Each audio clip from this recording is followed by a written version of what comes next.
Hi, all. My name is Cherie Gardner, and I'm excited to spend a little time with you sharing some insights and perspectives around our Evolutionary Leader Retreat coming up in Whidbey Island very soon, November 12th to 15th.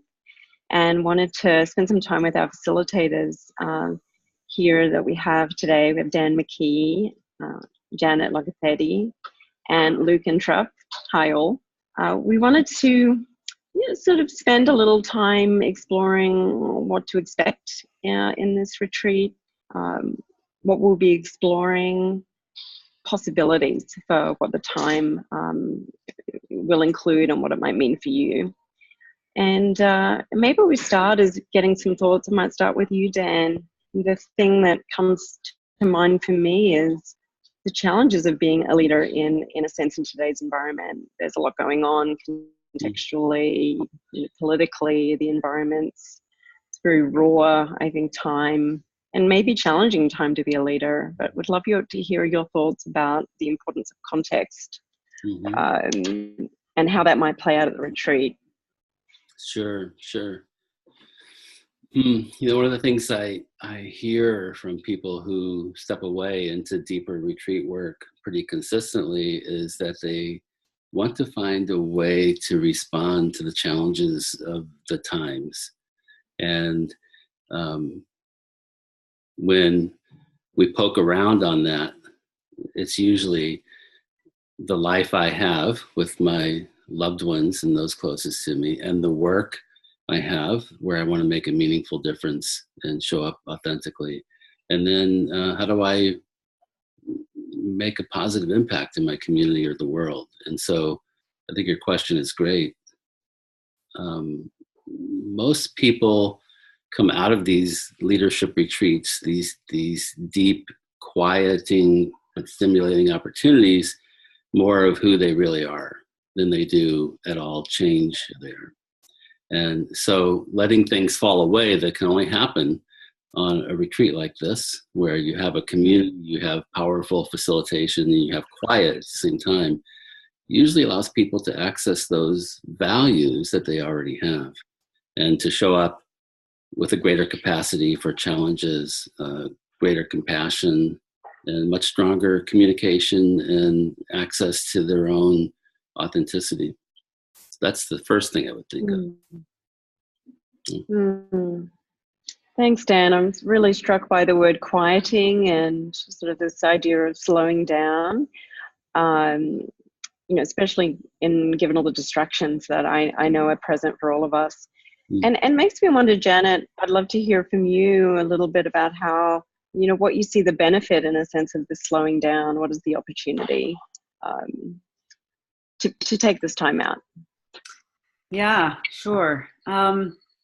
I think something I've noticed in myself and others who have taken the time for the retreat from our everyday environments is that quietude that can happen. And my observation and experience is that when we have that quality of spaciousness that we don't usually have in the midst of our daily lives, what can happen is we are able to access multiple intelligences that reside within us. So many of us are used to using our analytical, cognitive, kind of everyday mind in our daily lives, which of course is useful.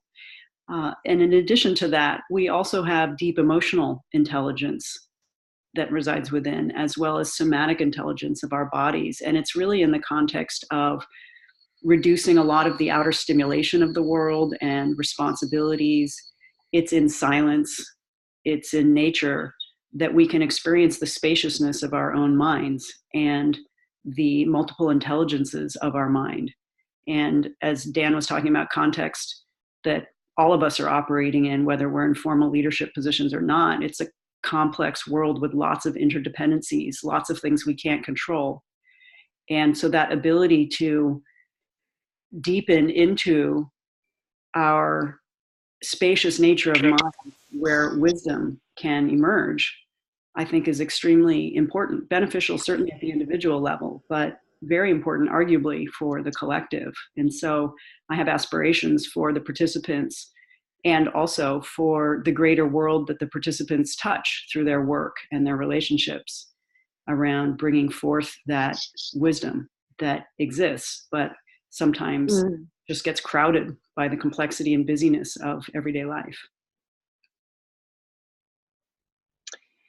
Yeah, as you're speaking, it feels so familiar to me to know about that busyness. And I wonder, could Luke, I'm curious about you sharing your perspective around what are the sorts of experiences that participants might be asked to participate in that might help access some of the spaciousness that Janet spoke about. Yeah, absolutely. Yeah, so as we've started to design and craft this experience, we think about it in several different areas. The first is the contemplative practices, which are the slowing down, the meditation, perhaps some light movement, some walking meditation. These are all things that really help calm the nervous system and really just quiet the mind so that we can see what really is the truth of our life that we're bringing into this retreat. And it just really allows us to not be so reactive. And as Janet points out, the natural intelligence and creativity and innovation about how we design our life then springs from that. So contemplative practices. We also will have some work around emotional mastery. So really understanding kind of our blind spots, where we maybe get tripped up, where we are reactive, where we're kind of misaligned in our life. And then another piece just around how we are living in our sense of purpose and mission in the world. So experiences to really explore the deeper truth of who we are and what that might look like in our life. So finding a sense of mission and then designing some goals that bring us further into kind of alignment around our unique offering to the world. And then a piece just around community. There's something, I like to think of this not just as like a training or a retreat, but also in some way a bit of a gathering. It's a gathering of leaders who are committed to transforming the organization or the world they're living in, a gathering of people committed to quieting their own minds and really understanding themselves in a deeper way. So there's this sense of you might even say like fellowship or a sense of collective that is really powerful in its own sense of coming together, maybe 20, 30 of us over a few days to practice together, and how catalytic that can be. And then as we enter back into our lives, what I've often found is just that there's an incredible amount of momentum that comes from experiences like these that really can transform in subtle ways, but also quite profound ways.